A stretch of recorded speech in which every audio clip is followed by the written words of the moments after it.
So here's my thoughts on The Time Traveler's Wife. Meh.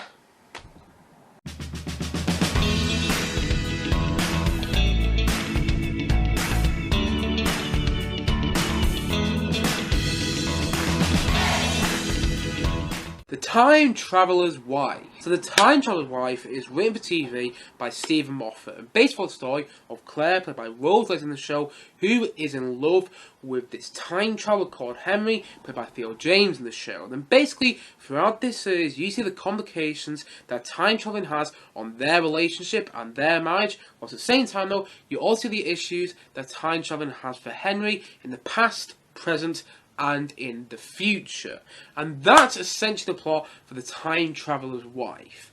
And honestly, I thought this show was fine. I didn't dislike it, but at the same time though, I didn't really get along with it either. And I think my big issue with the show is that it lacks a narrative drive. Like, it doesn't have anything which gets you excited for the finale of the series, and there wasn't any big emotional payoff in the finale either, which makes you at the end of the series go, wow.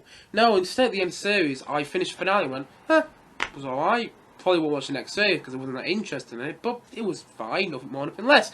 And that's kind of how I feel the series as a whole. I want there to be more of a narrative drive. Like, don't be wrong, you have this continuing story of the love between Claire and Henry, but at the same time though, that's not the narrative drive. The narrative drive should have been something like, and I'm just spitballing ideas here, and I haven't read the book that this show is based on, but the narrative drive should have just been something like a past Henry has to meet a future Henry in order to save Claire in a certain instance. I don't know. I'm just coming at random ideas at the top of my head. It's just something like that. And then have the love story between Claire and Henry as like a subplot. It's like the heart of the show that isn't necessarily the main focus. And maybe the book is a love story. I mean, the name of the show and the name of the book is The Time Traveler's Wife. So maybe it is a love story.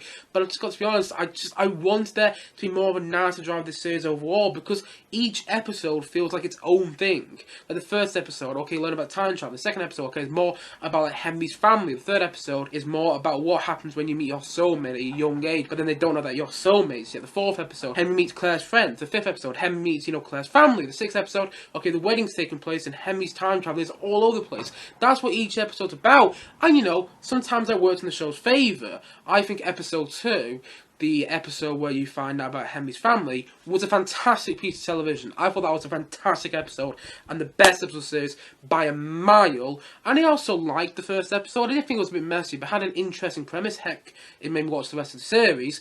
And also, I liked episode 3 as well, because it had some interesting ideas. Like I said before, what happens if you meet your soulmate at a young age, but then when you meet them again, and they don't know that you're you, but then you know that they're your soulmate, just things like that. Hopefully making sense there. But basically, in the third episode, Henry, at a much older age, after already being married to Claire, meets Claire when she's a young girl, and then basically she figures out, as a young girl, that Henry is her soulmate. She figures out that she will eventually get married to Henry, but at the same time, though, she grows up knowing that. And then when she meets Henry in real time, she has to try and convince him that they will eventually get married. And it's ideas like that which are done quite well in the third episode. I mean, there are some problems in the third episode, but ultimately I quite enjoyed that.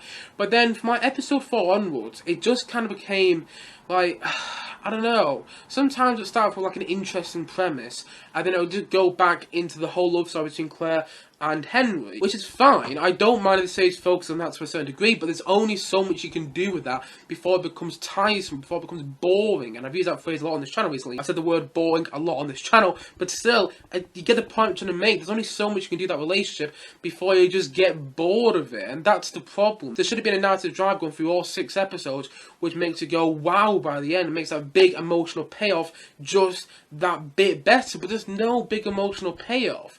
Honestly, the big emotional payoff is the fact that in the last episode, and slight spoilers here in case you don't want to know, but in the last episode, you see Claire and Henry's wedding take place. But that's really it. There's no build-up to that. You just see it happen. And that's, I don't know, I just feel that the series should have had a narrative drive. And by the way, I should say here, they've still got hay fever, so I'm a bit bummed up, so that's why my voice sounds a bit weird. So, and also, you might see a fly flying in the background. background of this video, because obviously it's the summer right now, windows and doors are being opened, so flies get in the house and things like that, and there's a fly in my room right now, so you might see in the background, and I'm just warning you in case you see something flying about. Well, there you go. I mean, you would have guessed what it was anyway, but still.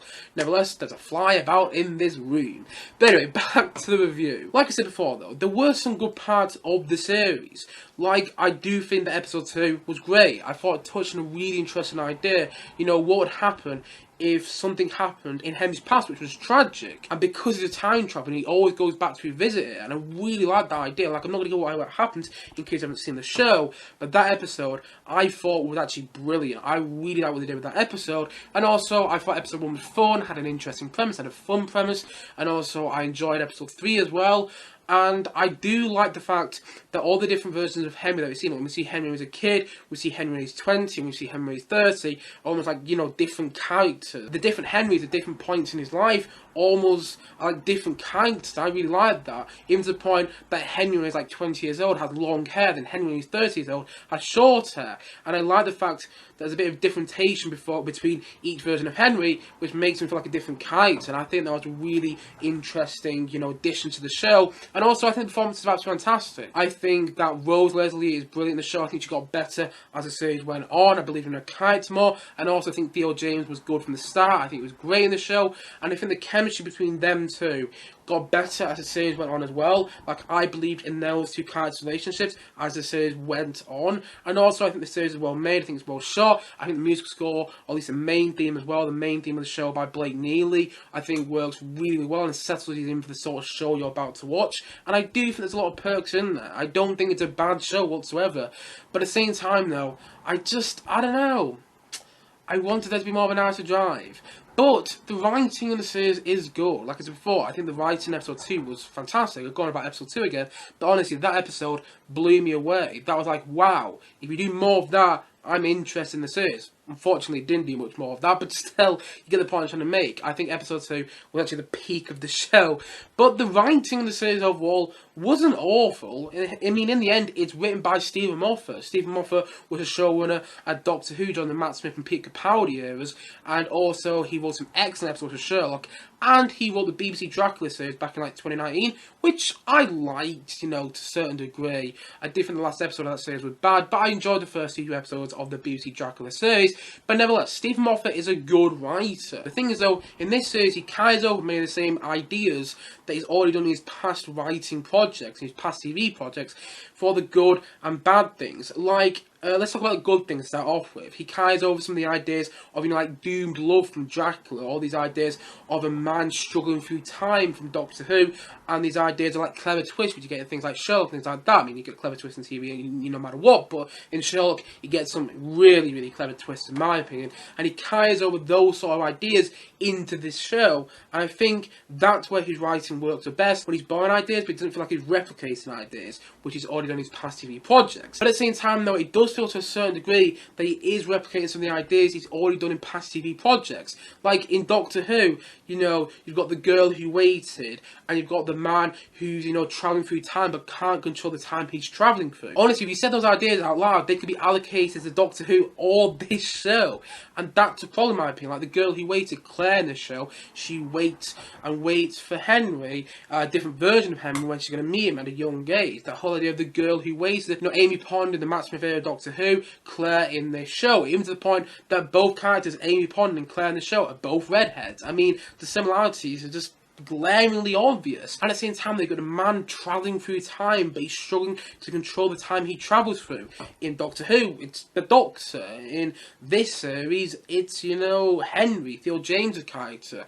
And I just feel that those similarities are glaringly obvious. Like, don't be wrong, those ideas might be in the book that this show is based on. I don't know, I haven't read the book, I've already said. But the thing is, though, I can't help, just because it's Stephen Moffat, I can't help but just point out the glaring similarities, because if it was any other writer, I wouldn't care about that. But because it's Stephen Moffat, I can't help but point out the glaring similarities between this show and Doctor Who. I just can't. And you know, Stephen Moffat is not a bad writer. He's got some really interesting ideas in the show, but still, I just can't help but feel like he's running out of ideas almost in the show, because he's using some of the same ideas he's already using, you know, his past TV projects, whether it was Doctor Who, Dracula, and so on and so on and so on.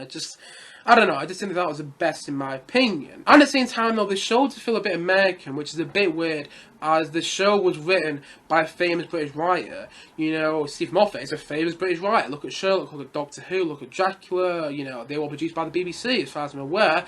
And the weird thing is in this show though, it feels very American. It honestly feels like HBO, they're like their hands in the writing a bit, their hands in the production. I'm not really fond of that, to be honest. Like, episode 4 almost felt like a bad American sitcom. It almost felt like it was like left on the cutting floor of something like The Big Bang Theory or something like How I Met Mother. That's what it kind of felt like when, you know, Henry meets Claire's friends. It just felt very American and felt, I don't know, it felt very sitcom-esque. And then the second half of episode 4 kind of stood out into the like melodramatic, just kind of bore fest in my opinion. And that's like my problem with the series as well. That's my other big problem with the series. The fact, well, it feels American, that's one of my other problems, which is a bit weird. But at the same time though, I feel that the main focus of this show shouldn't have been the relationship between Claire and Henry. And I've spoken about this already in this review. But like, have one episode on them, that's fine. Maybe have 2 episodes, 3 episodes at the most. But then do some other ideas. But then each episode always sizzle out into the relationship between Claire and Henry. Even episodes where it starts to go into interesting ideas always end up going about Henry and Claire and how they're the perfect match, but how they can never be or something like that because they're travelling through time, because Henry is a time traveller, he can't control the time he's travelling through. It's like, I get the point that these two characters are in love, but they struggle to be in love because of the time travelling nonsense that Henry has to go through. But still, there's only so much you can do with that before you get bored of it. And I think that's my big problem. There should have been a different plot going on for all 6 episodes to really make me go, wow, this is brilliant TV. Like, recently, I've been watching The Boys. And the thing is, though, I was watching The Boys, and it was almost like, oh my god, this is what good TV is. This is what brilliant TV is. It's like, you're watching it and going, oh right, so this is how you do. This is how you do the heart of the show. Like, in The Boys, the heart of that show is the relationship between Huey and Starlight. But it's not the main focus of that show. The main focus of The Boys is what would happen if the Justice League is bad. And what would happen if everyone thought the superheroes in the real life world were good, but actually they were evil. I mean, that's not what The Boys is about at all. There's a lot more to it, but that's the main draw of that show. That's like the one line that's going to get everyone interested in that show. And the heart of that show, you know, Starlight and Huey's relationship, is just a subplot. But here, the heart of the show is the main plot, and it shouldn't have been. And it's just kind of like, there should have been something else. I understand that one of the plots of the show is, you know, Henry trying to deal with traveling through time, him dealing with that, but that's not really, you know, a narrative drive going for all 6 episodes. And it should have been as well. Like, there should have been a narrative drive which carries on through all 6 episodes, which makes you at the end and go, wow, I didn't see that coming. Wow, what a big emotional payoff. But there wasn't. And I think that's kind of my big problem with the series as a whole. Like I said before, it wasn't bad. It was fun to watch. It was entertaining to watch. Even so, I wasn't the biggest fan of, you know, episodes 4, 5, and 6. It was still entertaining to watch, and they still had some good elements in there. But ultimately, when I finished those episodes, they just kind of felt empty. It was like, that was a good episode. Probably won't ever watch it ever again. But yeah, you get the point I'm trying to make in the end. It wasn't a bad series. It was fun to watch. But overall, I wanted more from it. It felt very American, oddly enough, even to the point that, not to give too much away, but in the final episode, they literally end with a song and a dance. It's almost like the producer of the show said to Steve Moffat, who wrote all 6 episodes, finish with a song and a dance, and he took that literally. Like, honestly, the ending of the series, not to come to away here, but it reminded me of the wedding towards the start of Love Actually. I was like, not in the best way, I got to admit. It made me cringe. And I didn't like that. And also, I think that Stephen Moffat is replicating much of his early writing in the show for all the good and bad reasons. And at the same time, though, I wasn't that interested in the characters. Many of the characters, which I haven't really mentioned in this review yet, but I'll mention it here. Many of the characters aren't that interesting in my opinion. And I did like the relationship between Claire and Henry, but it shouldn't have been the main focus of the show. And there should have been a narrative drive. There should have been something which got me excited to watch each episode of this series as I watched it weekly. But there just wasn't in the end.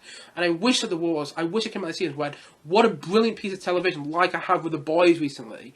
But, I'm just going to be honest, I didn't. And so, all in all, I thought the show was fine, but nothing special. And will I watch the second series? Will I watch the second series if there is one?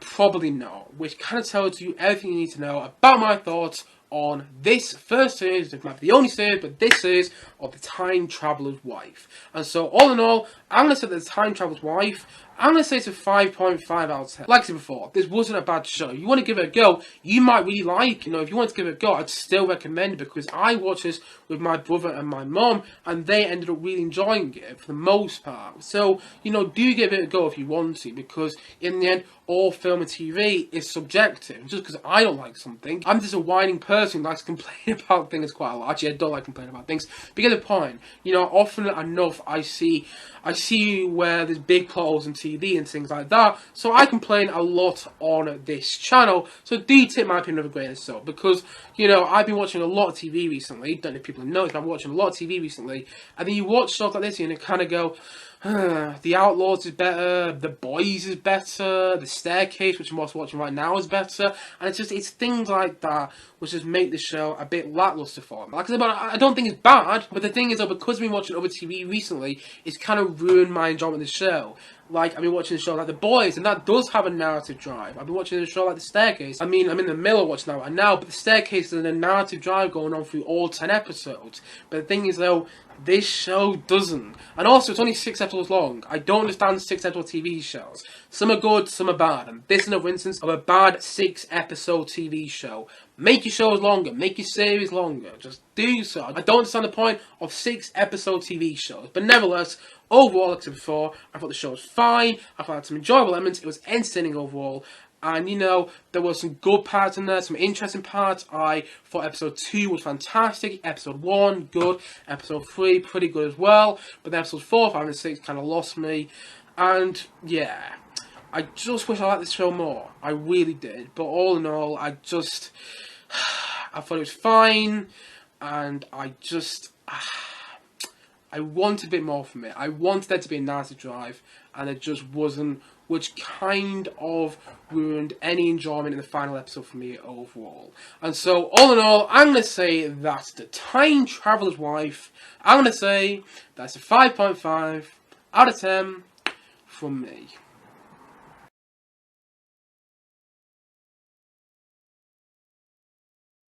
Anyway guys, what do you think of The Time Traveler's Wife? Please leave a comment down below and know your thoughts in the comment section below. Anyway guys, thank you as always for watching, and if you haven't yet, please click down below and like subscribe on this video, and look forward to seeing many more both film and TVs come very soon on this channel. See you guys again soon, goodbye for now, bye!